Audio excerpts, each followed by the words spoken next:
Bonjour monsieur, vous êtes présent aujourd'hui pour participer au job dating. Je vous laisse vous présenter.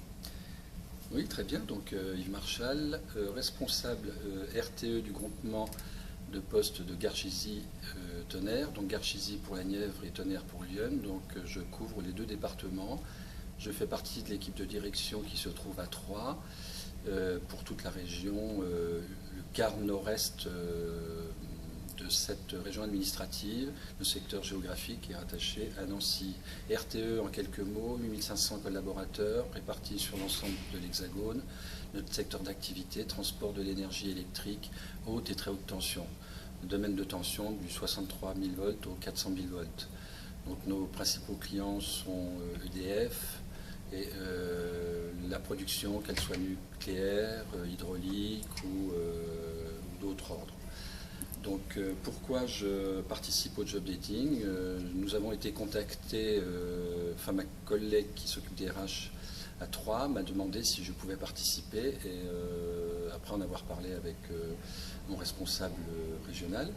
Donc j'ai trouvé ce créneau-là intéressant dans la mesure où on est en recherche de formation en alternance, essentiellement sur des BTS, mais aussi sur quelques bacs pro.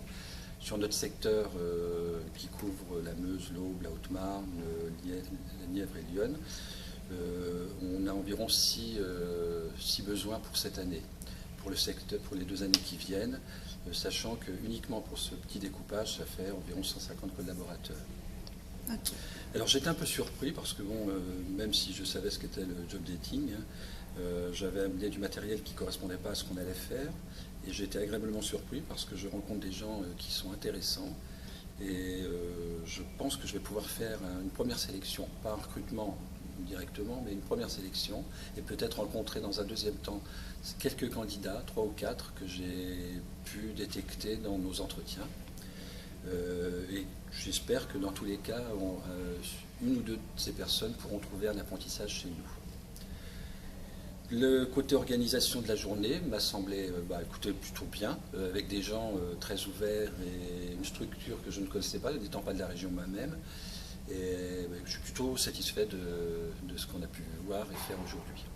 Et comment s'est concrétisée la journée pour vous? Vous avez pu rencontrer des étudiants, des profils vous ont intéressé particulièrement? Oui, j'ai pu rencontrer une quinzaine d'étudiants à peu près. Avec des profils, après, c'est assez rapide pour se rendre compte déjà si le profil ne nous intéresse pas.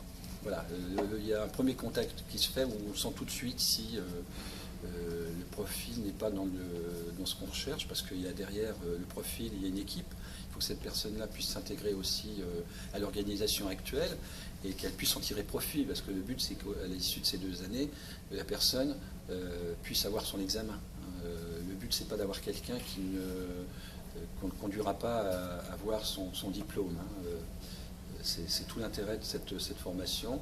L'expérience nous a montré que l'alternance était une bonne solution. Oui, j'ai rencontré des gens intéressants. Oui. D'accord. Donc pour terminer, vous diriez que l'alternance est un bon moyen pour recruter un futur collaborateur? J'y suis tout à fait favorable. Moi, je suis passé par là il y a très longtemps. Oui.